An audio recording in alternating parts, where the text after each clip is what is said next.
Good morning students. आज हम एक नया चैप्टर स्टार्ट करेंगे from chapter number 5 rulers and building. Okay, यहाँ पर हम बेसिकली जो बिल्डिंग जो हिस्टोरिकल मॉन्यूमेंट्स बनाए गए हैं और उसमें कौन कौन सी टेक्निक यूज की गई है इसके बारे में जानेंगे, और ये कितने साल पहले बनाए गए थे, किस राजा ने बनाया गया था, कौन कौन सी टेक्निक्स यूज की गई थी। Okay, what types of engineering skills and construction technologies were used by the medieval architect।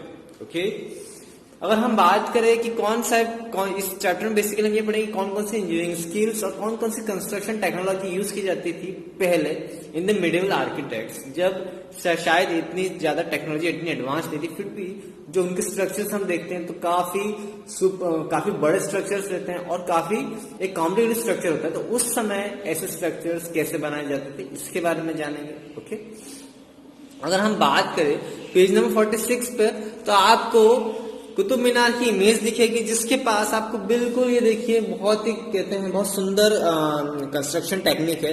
हालांकि जितनी ये दिखने में सुंदर है, बट इसको बनाने में उतनी ज्यादा मेहनत और उतनी ज्यादा स्किल्स की रिक्वायरमेंट है। ओके, तो ये सारे एग्जाम्पल्स कुछ ऐसे एग्जाम्पल्स है, जैसे कि हम अगर बात करें जो इसमें इमेज आपको दिख रही है वो कुतुब मीनार की, जो कि one of the oldest monuments है हमारे इंडिया का। ओके, अगर हम और उसकी बात करें कि उस दौरान उन्होंने किस तरीके से कंस्ट्रक्शन किया हो, क्या दिमाग में आया उस समय के जो आर्किटेक्ट्स थे या आर्टिशियंस थे कि इसको एक बहुत ही, आप जानते हैं, बहुत लंबा एक टावर टाइप है, फ्लूटेड टावर है। अगर हम देखें तो बांसुरी की शेप का एक बहुत ही ऊंचा लंबा टावर है। ओके, जिसमें हमें बैल्कनीज बनी हुई नजर आएगी। अगर आप विजिट करने जाओगे तो उसमें आपको फ्लैंक बैल्कनीज दिखेगी, जो कि 800 साल पहले बनाया गया है, जिसमें स्टोन्स और ब्रिक्स दोनों का यूज किया गया है। The first story of Qutub Minar was constructed in 1199 by India's first Muslim ruler Qutbuddin Aibak, whereas the rest were built by Iltutmish in 1229। सबसे पहली मंजिला यानी द फर्स्ट स्टोरी जो है कुतुब मीनार की, वो 1199 में भारत के पहले मुस्लिम शासक कुतुबुद्दीन ऐबक ने बनवाई थी, और बाकी की जो रेस्ट ऑफ द स्टोरीज है वो इल्तुतमिश ने 1299 तक बनवाई थी। Artisan carved Arabic inscription with great precision on curved angular surfaces on the Qutub Minar under the first balcony. Some arches are geometrical designs under the balcony also create a beautiful pattern, carving inscription and creating intricate patterns on the angular surface, such as the height required with great precision and expertise. Only craftsmen with high level skills would accomplish this task। अगर आप कभी visit करने जाएंगे तो वहां पर आपने ये कुतुब जो आपकी बुक में पेज नंबर 46 पे, वहां पर आपको जो ये वाला पोर्शन दिख रहा है, काफी स्किल्ड एक लेबर का कारीगर है जो ही ये बना सकते हैं। ये बैल्कनीज है जहां पर आपने डिफरेंट एंगल्स पर आपने डिजाइन दे रखे, तो काफी एक हाई लेवल स्किल्स की रिक्वायरमेंट होती है कुछ इस टाइप के स्ट्रक्चर्स को बनाने के लिए। ओके, अगर हम बात करें टाइप्स ऑफ स्ट्रक्चर्स की, तो इनके बारे में थोड़ा जान लेते हैं। During the 8th to 18th centuries, kings and their officials built two kinds of structure, one for the personal use and one for and other for the public use। 8 से 18 सेंचुरी के बीच में जो राजा होते थे या ऑफिसर्स होते थे, वो दो टाइप के स्ट्रक्चर्स बनाते थे, एक जो खुद के पर्सनल यूज के लिए और एक दूसरे जो पब्लिक यूज कर सके। They filled fort, palaces and towns for their personal use. Personal use में क्या क्या बनाते थे, या तो वो महल बनाते थे या टॉम में बेसिकली इसका एग्जाम्पल हम देखें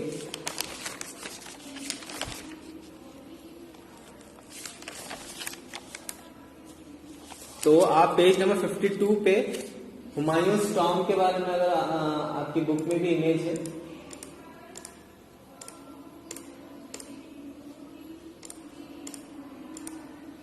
लाइक दिस वन, ये जो हुमायूं टॉम, ये भी टाइप का पैलेस ही है। टॉम्स हो गए, पैलेसेस हो गए एंड फोर्ट्स हो गए यानी किले हो गए, ये सब अपने पर्सनल यूज के बनाते थे। और पब्लिक यूज के लिए क्या बनाते हैं, टेम्पल्स हो गए, मॉस्क हो गए, टेम्पल्स मॉस्क यानी मस्जिद, टैंक्स हो गए, जो बड़े बड़े टैंक्स जहां पर वाटर स्टोरेज कर सके, वेल्स हो गए यानी कुएं, कैरावनसरल्स एंड बाजार फॉर पब्लिक यूज। कैरावनसरल्स ऐसी जगह होती है जो कि रोड साइड होटल्स को हम कैरावन सेरीज बोलते हैं, कैरावन सराइज बोलते हैं। Okay, the king build the structure for the comfort of the subject with the aim of winning the praise and loyalty. अब ये स्ट्रक्चर्स क्यों बनाया जाता है? ताकि प्रजा भी खुश हो सके, क्योंकि तो प्रजा के लिए आप टैंक्स बनाओगे, बिल्डिंग्स बनाओगे, टेम्पल्स बनाओगे, मॉक्स बनाओगे, प्रजा भी खुश रहेगी। बाजार आप कंस्ट्रक्ट करोगे, पानी के लिए आप वेल्स क्रिएट करोगे, तो इससे प्रजा भी खुश होगी। ओके, और जिससे कहीं ना कहीं उनका किंग्स को बहुत पूजेगी, प्रेज करेगी, एज वेल एज लॉयल भी रहेगी। Beside Kings and their officers, other wealthy classes such as merchants also constructed structures such as temple, mosques and wells। सिर्फ केवल राजा ही या ऑफिसर्स ही नहीं बनाते थे, कोई जो रिच मर्चेंट्स होते थे ना, अच्छे बड़े व्यापारी होते थे, या कोई वेल्दी क्लास के पीपल होते थे, वो भी टेम्पल या मॉस्क या कुएं बनवाते थे। They also built domestic structures such as large mansion or havelis, but havelis that were built earlier than the 18th centuries have not survived। अब इसके साथ साथ जो वेल्दी क्लास के पीपल वो अपने हवेलीज भी बनाते थे, बट लेकिन हवेलीज 18th सेंचुरी जो बनवाई गई थी वो आज तक भी सर्वाइव नहीं कर पाई, वो खराब हो गई है, टूट गई है। ओके, अब हम बात करेंगे कंस्ट्रक्शन में जो टेक्नोलॉजी यूज की जाती है। ओके, लाइक यहाँ पर जो आपकी बुक में इमेज है वो एक टेक्नोलॉजी की इमेज है जो कि उस समय यूज की जाती थी आर्च बिल्ड करने में। इसको हम क्रोवेल टेक्निक कहा जाता है, जिससे कि आर्च बनाया जाता है।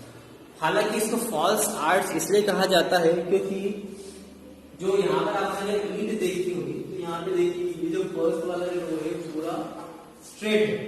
ओके, और उसके बाद यहाँ से उन्होंने ईंट की जो लेयर वो कम कर दी गई। मीन्स लाइक सपोज के लिए ये मैंने ईंट की एक लेयर लगा दी यहाँ पे। ओके, अब जो नेक्स्ट मुझे जो आर्च बनाना होगा, तो यहाँ से मैं इसकी लेंथ को कम करता हूँ। Okay, somewhat like this. तो यहाँ पर एक ऑटोमेटिकली एक आर्च बनता है। ओके, तो इस टाइप की टेक्निक से फिनिश करते हैं तो कुछ इस टाइप का आर्च आपको दिखना स्टार्ट हो जाएगा, लाइक द सेम यहाँ पे आपको दिख रहा है। ओके, तो इसको हम बोलते हैं कॉर्बेल्ड टेक्निक, जिसको इसमें जो आर्च बनता है उसको फॉल्स आर्च कहा जाता है, बिकॉज यहाँ पे डायरेक्टली आर्च नहीं बनाया गया, जस्ट ब्रिक्स के अरेंजमेंट करने से ये आर्च बनाया गया है। ओके, इसके साथ साथ और भी हम टेक्निक्स पढ़ेंगे। We can study the existing monuments to know about different construction technologies used for the past. जो भी एग्जिस्टिंग मॉन्यूमेंट्स हैं हम उसको अच्छे से स्टडी करेंगे तो हमें यहाँ पता चल जाएगा कि उस समय कौन कौन सी टेक्नोलॉजी यूज की जाती थी। For example, A roof can be built by placing would beams or a slab of stones across 4 walls. This task requires artisan with superior skills when large rooms has to be built with an elaborate superstructure। अब ancient time में cement तो होती नहीं थी, तो उस समय वो लोग क्या करते थे, स्लैब डालनी होती, जो रूफ डालनी होती थी स्लैब, तो वहां पर क्या यूज करते थे, या तो वहां पर लकड़ी यूज करते थे, वुडन स्लैब यूज करते थे, या फिर वहां पे स्टोन यानी कि बड़े बड़े पत्थर रखते थे। तो उस समय बहुत ज्यादा स्किल्स की रिक्वायरमेंट होती है, क्योंकि आप स्टोन्स को यूं ही नहीं रख सकते, because it will required because बहुत ज्यादा स्किल्स की, अगर स्टोन से नीचे गिर गया, छत गिर गई तो काफी नुकसान हो सकता है। तो उस समय ऐसा माना जाता है कि उस समय जो भी कंस्ट्रक्टर थे, जो भी बनाते थे, उनके अंदर बहुत ज्यादा स्किल्स है, जब भी उन्होंने इतने अच्छे अच्छे स्ट्रक्चर्स बनाए with the help of stone and would. Medieval structures were unique in terms of techniques used for their construction. Building construction during the 7th 10th centuries had more rooms, doors and windows than those of built in the earlier times। 7th to 10th centuries में हमने ये देखा है कि वहां तक जब वहां पर स्ट्रक्चर्स बनने लगे, तो 7th to 10th centuries में जो भी स्ट्रक्चर्स बनाते थे उसमें ज्यादा से ज्यादा डोर्स रखते थे, ज्यादा से ज्यादा विंडोज रखते थे। ओके, पर लेकिन उससे पहले 7th सेंचुरी से पहले अगर कोई स्ट्रक्चर देखते तो वहां पे कम डोर्स और विंडोज दिखते थे, पर लेकिन 7th to 10th सेंचुरीज में ऐसे स्ट्रक्चर बनने लगे जिसमें ज्यादा से ज्यादा डोर और विंडोज प्रोवाइड किए जाते थे। आर्टिशियंस यूज टारबेट और कॉर्बेल्ड स्टाइल, जो मैंने आपको एक्सप्लेन करी थी, और architectures to make rooms. Okay, इससे होता क्या, जहाँ पे डोर्स और विंडोज प्रोवाइड करते थे तो वहां पर एक अपीयरिंग लुक मिलता था, एक ऑर्नामेंटल, एक सजावट वाला लुक मिलता था। आज टाइम अगर डोर या विंडोज बनती तो काफी सुंदर दिखती, इसीलिए इस कॉर्बेल टेक्निक को यूज किया गया था। In this style horizontal beam is placed across 2 vertical columns, जैसे कि यहाँ पर सपोज यहाँ पर एक कॉलम है, यहाँ पर एक कॉलम है, यहाँ पे हॉरिजॉन्टल बीम प्रोवाइड कर दिया है। ओके,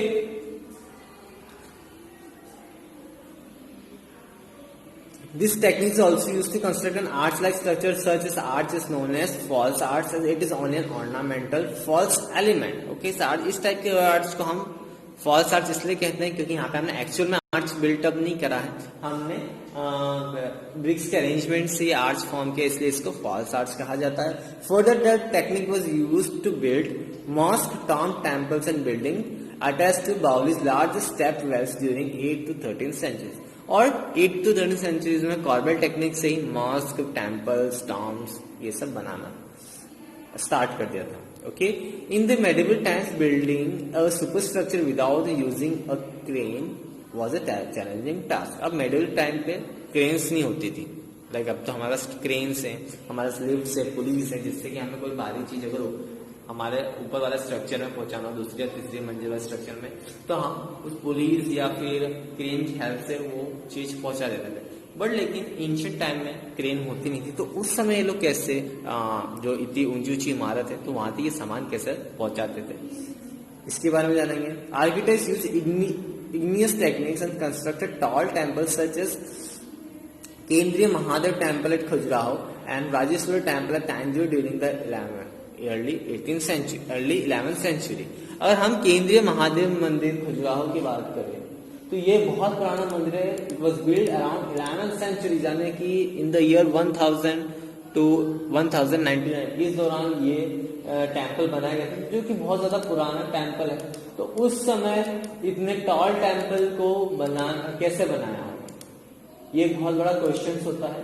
तो इसकी झलक आप देख सकते हो कि ये लोग एक पाथ बना देते हैं. ओके, कुछ इस टाइप का पाथ बना देते हैं जिससे कि स्टोन से जो बिल्डिंग मटेरियल वो टॉप ऑफ द टोन या टेम्पल्स तक पहुंचाया जा सके. ओके, इसकी एक और झलक मैं आपको दिखा देता हूँ.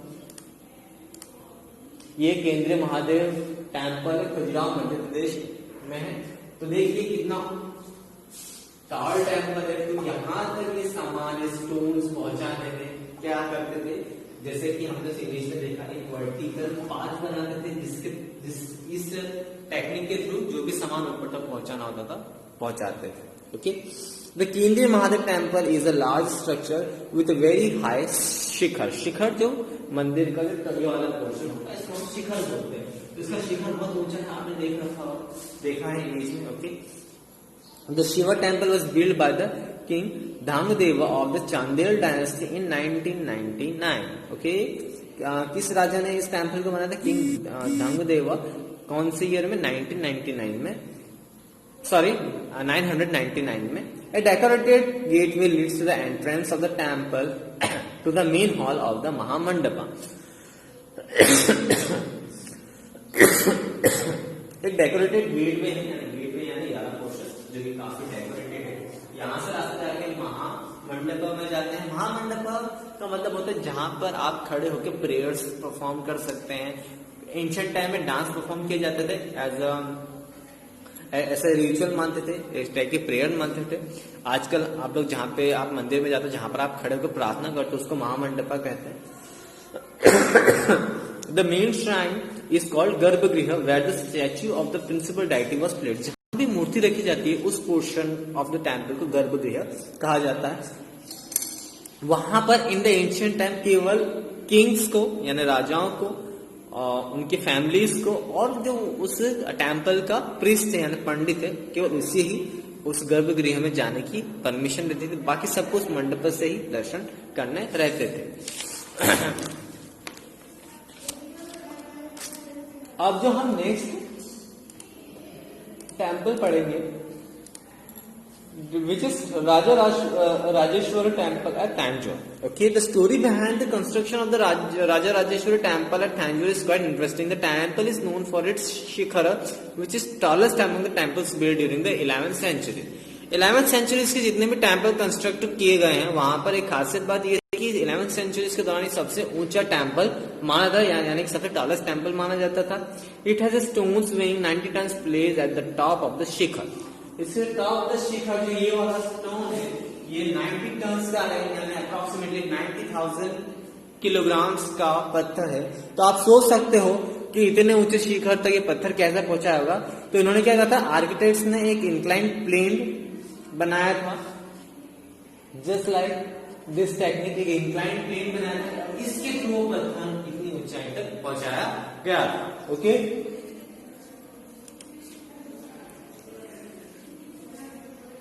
दे use rollers to roll the stone, उन्होंने रोलर्स का यूज किया गया था ताकि उस पास से वो स्टोन को रोल कर सके। ओके, और ये ऊंचा कितना है, अराउंड 4 किलोमीटर ऊंचा है। ओके, तो आप सोच सकते हो नीचे से 4 किलोमीटर से ऊंचा है ना, कितना लंबा होगा। और उन्होंने उस समय के आर्किटेक्ट इतने स्किलफुल होंगे कि उन्होंने इतना हैवी पत्थर मंदिर के शिखर पे कैसे फ्रेम किया होगा। They remove the part after the construction of the temple. Once temple पूरी तरीके से कंस्ट्रक्टेड कंप्लीट हो गया तो उन्होंने उस पार्ट को हटा दिया। It is for this reason that village near the temple is called Charupallam और the village of the incline. और इसी वजह से इस विलेज का नाम चारुपल्लम कहा गया। ऐसा माना जाता है कि ये विलेज ऑफ इंक्लाइन के नाम की वजह से संबोधित किया गया है इसको। ओके, अब कौन कौन से डेवलपमेंट्स हुए 12th सेंचुरी में? अभी तक हमने 11th सेंचुरीज का पढ़ा, 12th सेंचुरीज में कौन कौन से डेवलपमेंट हुए? 2 stylistic and technological developments took place in the 12th centuries. Increased use of limestone cement and employment of arches to support the superstructure of the monument. 2 type की technique start हुई 12th century में। एक तो limestone cement का use किया गया और arches बनाना start करते थे, एक्चुअल आर्च। जो अभी तक हमने पिछली इमेज पर हमने फॉल्स आर्च के बारे में पढ़ा था। Both of this engineering techniques were brought in the rulers from the central Asia. ये जो टेक्निक है ये सेंट्रल एशिया से आई थी। Okay, from the Arabian countries. Limestone cement was known for its high quality. Limestone cement जो use की जाती थी वो अच्छी हाई क्वालिटी की मानी जाती थी। The cement bound the stones very well due to which construction of large structure become easier and less time consuming. और आप सभी जानते हो सीमेंट जो है बहुत अच्छा बॉन्ड बना लेती है। लाइक जैसे ब्रिक्स हो या स्टोन्स, उसको बहुत आसानी से जोड़ लेती है, उसका अच्छे से बॉन्ड बन जाता है, जो कि बहुत कम समय में हो जाता है, जिससे कि बहुत इजीली स्ट्रक्चर को बनाया जाता है और टाइम बहुत कम कंज्यूम होता है। For instance limestone cement was used in the construction of the water gate at the Agra fort. जो वाटर गेट बनाया गया था आगरा फोर्ट पे, यानी कि जो हमने अभी थोड़ी देर पहले थे हमने इमेज देखी। ओके, ये वाटर गेट है, आगरा फोर्ट बना हुआ है, जो आगरा का जो महल बना हुआ है, आगरा फोर्ट बना हुआ है, उसके पास में ये जो है ये रिवर्स है ना। पहले के राजा ऐसे ही बनाते थे, रिवर के आसपास बना। तो इस जो यहाँ पर जो गेट बन रहा है वो वाटर गेट के नाम से बनाया गया है। ओके, तो यहाँ पर जो यूज किया गया इन्होंने लाइमस्टोन सीमेंट का यूज किया गया था। Okay, arches were sometime used to support the weight of the superstructure above the doors. अब आर्चेस का यूज क्यों किया जाता था? ताकि एक तरह का सपोर्ट प्रोवाइड किया जा सके सुपरस्ट्रक्चर, यानी कि जो हमारे बड़े स्ट्रक्चर ऊपर वाले जो बड़े स्ट्रक्चर्स हैं, जो मतलब उस डोर है विंडो के ऊपर वाले स्ट्रक्चर को हम सुपर स्ट्रक्चर कहते हैं, तो वहां पर सपोर्ट प्रोवाइड करने के लिए आर्चेस को बिल्डअप किया जाता था। Okay, so this is the example of N arch. Okay, यहाँ पे एक आर्च बनाया गया है एक्चुअल में।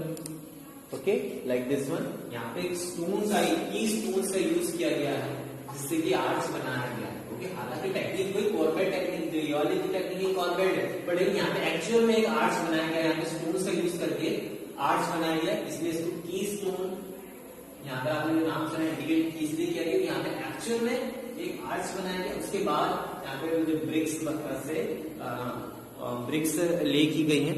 तो this is an actual type of arch. Okay, this style of architecture is called accurate, या फिर एक्चुअल आर्च बनाया जाता है। In this style of architecture the key stone which is the centre of the arch transfer the weight of the superstructure. और इस की stone को यहाँ प्लेस करने का रीजन क्या है कि ये वेट को अलग अलग जगहों पर ट्रांसफर कर देता है। पूरा वेट एक ही पोर्शन ऑफ द बिल्डिंग या इस कॉलम में इस कॉलम पे ना आते हुए इस की स्टोन पे डिस्ट्रीब्यूट हो जाता है। Okay, this type of arch is often known as true arch due to its load bearing capacity. इस टाइप के आर्च को हम ट्रू आर्च कहते हैं क्योंकि ये लोड बियर कर सकता है, ऐसी कैपेसिटी ऐसी है। ओके, सो यहाँ पे हम डिफरेंस देख सकते हैं। लाइक ये हमारे फॉल्स आर्च का एग्जांपल हो गया, तो ये आप एक्चुअल बिल्डिंग आप देख सकते हो। ओके, यहाँ पर एक फॉल्स आर्च बनाया गया, यहाँ पे कोई भी की स्टोन प्रोवाइड नहीं किया गया है, ये ब्रिक्स की लेइंग से, और यहाँ पे जो फिनिशिंग की है प्लास्टरिंग करके या जो भी उस समय टेक्निक यूज करते उससे फॉल्स आर्च बनाया गया है। वेयरएज